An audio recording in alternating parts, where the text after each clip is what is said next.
మోకాళ్ళలో గుజ్జు పెరగాలంటే ఏం చేయాలి? చాలామంది అడిగే ప్రశ్న. అసలు మోకాళ్ళలో గుజ్జు అంటే ఏంటి? అసలు ఆ మోకాళ్ళకు సంబంధించిన సమస్యలు ఎందుకొస్తాయి అనే దాని మీద పూర్తి అవగాహన ఉంటేనే దాని గురించి మీకు అర్థమవుతుంది. ఎందుకంటే ఎక్కడైనా డాక్టర్ దగ్గరికెళ్ళినప్పుడు ఎవరికైనా నాలెడ్జ్ లేకపోతే మోకాళ్ళు నొప్పి అనగానే మీకు గుజ్జు తగ్గిందండి అని చెప్తారు. అలా చెప్పగానే ఓకే. అదేనేమో అనుకుని చాలామందికి గుజ్జు అనగానే ఎక్కడో వాళ్ళు వండే వంటల్లోనో లేకపోతే ఇంకెక్కడో ఏదో చూసి గుజ్జు లాంటిది చూసి అలాంటిది మోకాళ్ళలో ఉంటుంది అని అనుకుంటారు. ఇక్కడ ఈ పదం అసలు వాడుకోవడమే తప్పండి. యాక్చువల్‌గాను కొల్లాజన్ అనే మెటీరియల్‌తో మనకు ఈ యొక్క జాయింట్స్‌లో ఆ కార్టిలేజ్ అనేది తయారవుతుంది. కాబట్టి ఈ కొల్లాజన్ సరిపడా ఉండే ఫుడ్ మనము బాగా తీసుకోవాలి. ప్రధానంగా దీంట్లో మనం నీరు సరిపడినంత తాగకపోయినా కూడా ఆ కొల్లాజన్ సరిపడా తయారవ్వదు. ముందు చాలామందికి నీటితో అతిపెద్ద సమస్య. ఎంత తాగాలి? ఎలా తాగాలి? ఎప్పుడు తాగాలి? వీటి మీద అవగాహన లేదు. మనకు గాలి తర్వాత నీరు, తర్వాత ఆహారం అవసరం. అంతే తప్ప నీటిని మర్చిపోతున్నాం, దాహమేస్తున్నా అలాగే టీ తాగుతానో, కాఫీ తాగుతానో గడిపేస్తుంటే దానివల్ల మన బాడీలో నీటి శాతం తగ్గిపోతే ఆ యొక్క కార్టిలేజ్ అనేది సరిపడినంత తయారు కాదు. ఇది యవ్వనంలో ఒక 25-30 ఏళ్ల దాకా ఏ సమస్య ఉండదు కానీ తర్వాత వెయిట్ పెరగడం కానీ లేకపోతే ఆహార విధానము, జీవన విధానంలో చాలా తేడాలు రావడం, ఆహారం తీసుకునే విధానంలో ఏది పడితే అది వాళ్ళ యొక్క పనుల రీత్యా కానీ లేకపోతే వాళ్ళ యొక్క వృత్తిరీత్యా కానీ ఒక్కోసారి తిని ఓసారి తినక ఇలాంటివి చేయడం, లేదంటే విరుద్ధమైన పదార్థాలు తిని ఈ గ్యాస్ ట్రబులు, ఇండైజెషను ఇలాంటివి తెచ్చుకోవడం, మళ్ళీ ఫ్రీక్వెంట్‌గా ఇన్ఫెక్షన్ అయిందనుకోండి, అంటే అప్పుడప్పుడు జ్వరం వస్తుందంటే ఇన్ఫెక్షన్ అవుతుందని అర్థం. ఇలాంటివి ఏమైనా జరుగుతున్నట్లయితే ఇంకోటేంటే అతిగా నడవడం, ఎక్కువగా మోకాళ్ళ మీద కూర్చోవడం, ముఖ్యంగా ఇండియన్ టాయిలెట్‌లో కూర్చుంటారు చూసారా? ఈ రోజుల్లో శ్రమ లేని వాళ్ళు ఇండియన్ టాయిలెట్‌లో కూర్చోవడం కూడా కొన్ని రోజులకు మోకాళ్ళ నొప్పులు వచ్చేదానికి అవకాశం అవుతుంది. ఎందుకంటే శ్రమతో ఉండేవాళ్ళు లేరు. అలాగే ఆహారంలో కూడా మంచి స్ట్రెంత్ లేనందువల్ల ఈ యొక్క మోకాళ్ళ సమస్య అనేది చాలామందికి వస్తుంది. కాబట్టి ఇక్కడ ఇలాంటివన్నీ కాకుండా మీ మోకాళ్ళు మీరు సరిగ్గా కాపాడుకోవాలి. మీకు మోకాళ్ళలో నొప్పి రాకుండా ఉండాలంటే ప్రధానంగా మీరు సరిపడినంత నీటిని తాగడం, మంచి ఆహారం తీసుకోవడం, మంచి వ్యాయామం, ముఖ్యంగా మోకాళ్ళకు సంబంధించిన వ్యాయామాలు మీరు తెలుసుకొని ఆ వ్యాయామాలు చేయడం.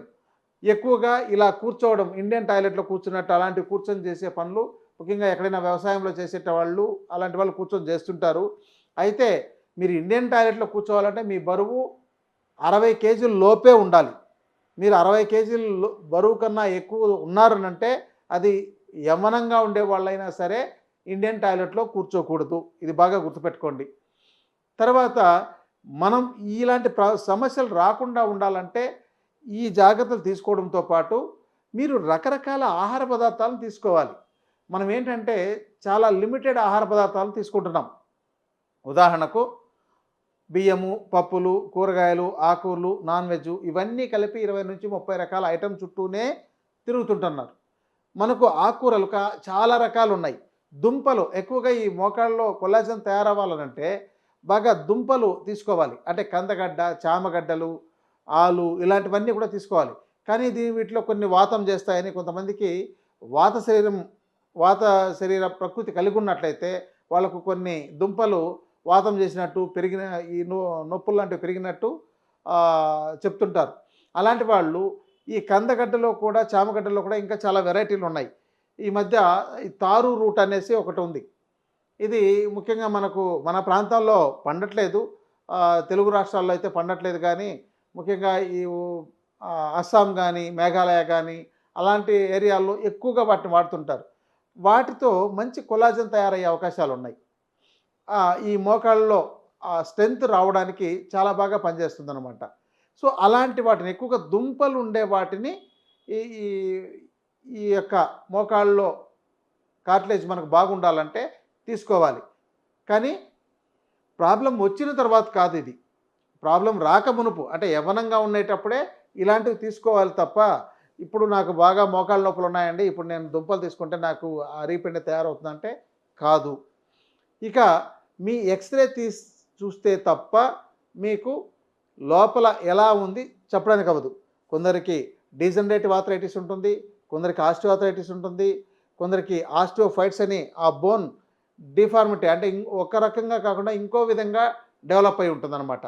అంటే ఓ పక్కకు పెరిగిపోవడం, అవసరమైన చోట పెరిగి ఉండకపోవడం, లేదంటే అక్కడ గుచ్చుకున్నట్లు ఆ బోన్ ఇలా పొడవుగా పెరిగిపోవడం, అలాంటి ఇలా మధ్యలో ఇలా ఉన్నప్పుడు ఈ మధ్యలో ఉండే బోన్ బాగా పొడవుగా పెరిగి పై ఎముకకు కింది మన తొడ ఎముకకు కింది కాలు ఎముకకు మధ్యలో పెరిగిపోతే వాటి మధ్య అది గుచ్చుకుంటున్నప్పుడు చాలామందికి నొప్పి వస్తుంటుంది.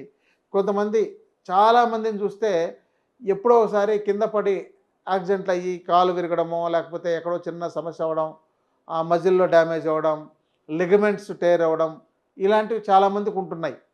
వీళ్ళలో ఈ నొప్పి కామన్గా ఉంటుంది. కాబట్టి ఈ ప్రమాదాలు జరగకుండా జాగ్రత్త పడాలి. రెండోది, మీరు స్పోర్ట్స్ లాంటి వాళ్ళు ఆడేవాళ్ళు ఉన్నట్లయితే దానికి తగిన నిపుణుల దగ్గర ఆ యొక్క కాళ్ళు స్ట్రెంత్గా ఉండడానికి కావలసిన ఎక్సర్సైజులు, అలాగే తైలమర్దన, ప్రధానంగా చిన్నప్పటి నుంచి తైలమర్దన అనేది అలవాటైతే అసలు ఈ నొప్పులు రాకుండా కాపాడుకోవచ్చు. ఈ అలవాటు ఎవరూ చేసుకోవట్లేదు. ఇప్పటికి కూడా ఎవరైనా రోజు ఆయిల్ రాసుకోండి అని చెప్తే కనీసం వారానికి ఒక్కసారైనా మీరు ఆయిల్ పెట్టి మర్దన చేసుకొని స్నానం చేయండి అని చెప్తే ఎవరూ చేయట్లేదు. ఎందుకంటే బట్టలు పాడవుతాయి, ఇంట్లో బాత్రూములు పాడవుతాయి, లేకపోతే ఇలాంటి అభిప్రాయాలు ఉంటున్నాయి. కాబట్టి ఆరోగ్యాన్ని కాపాడుకోవాలంటే మనం అందంగా ఇల్లుతో పెట్టుకున్నంత మాత్రాన అందం పోతుందని మనం చేయకుండా పోతే తర్వాత మన శరీరం అందవిహీనంగా తయారైపోతుంది.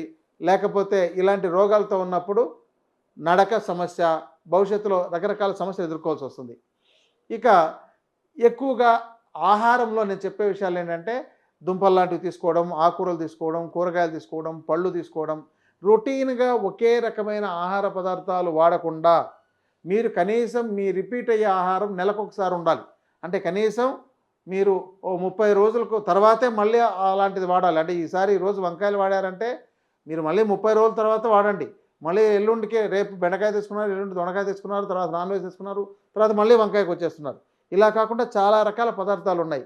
గింజ ధాన్యాలు మనకు చాలా ముఖ్యం. ఇక్కడ దుంపలు, గింజ ధాన్యాలు ఈ యొక్క నొప్పులను తగ్గించడంలో కానీ మన యొక్క మోకాళ్ళు స్ట్రాంగ్ అవడంలో కానీ చాలా బాగా పనిచేస్తాయి. ఇక చివరిగా చెప్పే విషయం ఏంటంటే మీకు ఇప్పటికే మోకాళ్ళ నొప్పులు వచ్చినాయండి, చాలా ఇబ్బంది పడుతున్నారు అని అంటే తప్పనిసరిగా వైద్యుల పర్యవేక్షణలో చికిత్స తీసుకోవాల్సిందే తప్ప మీరు సొంతంగా చిన్న చిన్న ప్రయోగాలు చేసినంత మాత్రాన అవి తాత్కాలిక ఉపశమనాన్ని ఇస్తాయి. ఇక తీవ్రమైన స్థాయిలో అయితే సర్జరీ కూడా అవసరమవుతోంది. చాలామందికి మోకాళ్ళలో పూర్తిగా రెండు పై తొడ ఎముక, కింది ఎముక రెండు దగ్గరగా వచ్చేసినట్టు, చాలా అతుకుపోయినట్టు తయారైపోయిండే వాళ్ళు కూడా చాలామందిని చూస్తున్నాం. అంటే మీకు అర్థమయ్యే భాషలో చెప్పాలంటే ఇక డీజనరేషను, ఆస్టియోఆర్థరైటిస్, ఆస్టియోపోరోసిస్ ఇలాంటివి వచ్చినాయంటే కొంతమందికి ఈ భాషలు అర్థం కాకపోవచ్చు, ఎడ్యుకేటెడ్గా ఉండే వాళ్ళకి అర్థమవుతుంది. సో వీటిని వైద్యుల పర్యవేక్షణలో చేయించుకోవాల్సిందే.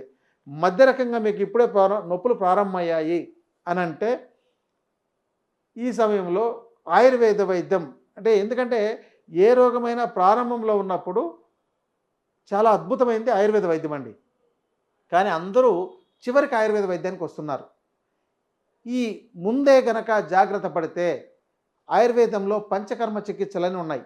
అంటే తైలంతో అక్కడ చికిత్స చేయడం, వస్తి చికిత్సలను చేయడం, ఇంకా శోధన కర్మలు, శమన కర్మలు అని ఇలాంటివి వైద్యుల పర్యవేక్షణలో తీసుకోవాలి. అంటే మీకు మీరు స్వయంగా చేసుకునేవి కావు. ఒకవేళ మీరు ఏదైనా స్వయంగా చేసుకోవాలనుకుంటే ఒక ఆయుర్వేద వైద్యుల దగ్గర నేను ఎక్కువ డబ్బు ఖర్చు పెట్టలేనండి, కాబట్టి నేను ఇంట్లో ఏదైనా తయారు చేసుకునేవి నాకు ఇలా ఇవ్వండి చెప్పండి అని అంటే మీ శరీర ప్రకృతిని అనుసరించి చాలా రకాలు, ఎందుకంటే చాలా రకాల వైద్య విధానాలు ఉన్నాయి, చాలా రకాల ఫార్ములాలు ఉన్నాయి, చాలా రకాల మూలికలు ఉన్నాయి. వాటితో మీరు ఇంట్లో ఇలాంటివి తయారు చేసుకుని ఇలా వాడుకోండి అని చెప్పచ్చు అనమాట. అంటే చివరికి ఒక ఎగ్జాంపుల్, ఒక నిర్గుండి అంటే మనకు నిర్గుండి పత్రం అని మనకు మామూలుగా దొరుకుతుంది. ఇది గ్రామీణ ప్రాంతాల్లో దాన్ని రకరకాల పేర్లతో పిలుస్తారు. ఆ నిర్గుండి పత్రం యొక్క కషాయాన్ని కానీ లేకపోతే ఆ ఆకుని కొంచెం సొంటి పొడితో వేసి బాగా నూరి పేస్ట్ లాగా చేసి ఒక లేపనంగా వేసినా కూడా కొంతవరకు ఉపశమనాన్ని ఇస్తుంది. ఇవన్నీ తాత్కాలిక ఉపశమనాలే. కానీ ఇవన్నీ కూడా మీరు తాత్కాలికంగా మీరు ఖర్చు పెట్టుకోలేనప్పుడు ఈ ఆరోగ్యానికి సంబంధించి దృష్టి పెట్టుకొని రోజు ఇలాంటివి చేసుకోవడంతో మీరు ఉపశమనంతో ఆరోగ్యకరంగా జీవించవచ్చు. లేదంటే నాకు అంత చేసుకునే సమయం లేదు అన్నప్పుడు తప్పనిసరిగా వైద్యుల పర్యవేక్షణలో మీరు చికిత్స తీసుకోవాల్సిందే. ఇక మీరు ఇంట్లో నాకు చిన్నగా తైలం తయారు చేసుకుంటాను, ఆ తైలంతో చిన్న చిన్న నొప్పులు తగ్గించుకుంటాను అంటే మీరు చిన్నపాటి చికిత్సను కూడా చేసుకోవచ్చు. అంటే ఎగ్జాంపుల్ ఇప్పుడు వెల్లుల్లి, అల్లము, ఇక ఉల్లి వీటిని మూడింటిని బాగా కచ్చాపచ్చాగా దంచి ఒక ఈ మొత్తం 3 సమాన మోతాదు అనుకుంటే మొత్తం కలిపి ఒక 300 గ్రాములు ఉందనుకోండి. దానిని ఒక 150 గ్రాముల నువ్వుల నూనెలో కలిపి బాగా అర్థం చేసుకోండి. నువ్వుల నూనెలో ఈ 300 గ్రాములను కలిపేసి ఇంకొక 150 గ్రాములు తైలం, ఆ తైలంలోకే నీళ్లు పోసి మరిగించి ఆ నీరంతా ఆవిరైపోయిన తర్వాత తైలం మాత్రమే మిగులుతుంది. అలాంటప్పుడు దాన్ని మీరు తీసి వడబోసుకొని దాంతో కొంచెం పచ్చకర్పూరం కానీ లేకపోతే ముద్ద కర్పూరం కానీ కలిపేసినట్లయితే మీకు మంచి సువాసన ఉంటుంది.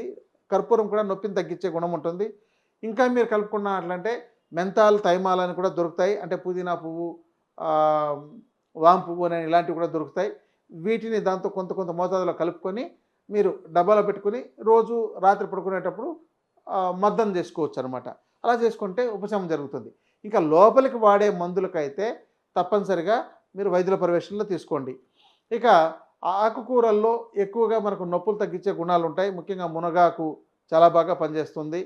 ఇంకా చింత ఆకుని వేపుడు చేసి దాన్ని ఒక గుడ్డలో ఒక మూట కట్టి కాపడం పెట్టుకున్నట్లయితే దాంతో కూడా నొప్పి తగ్గుతుంది. ఇలా నొప్పులు మీరు రకరకాల పద్ధతులతో, చికిత్సా విధానాలతో మీరు తాత్కాలికంగా ఉపశమనాన్ని పొందొచ్చు.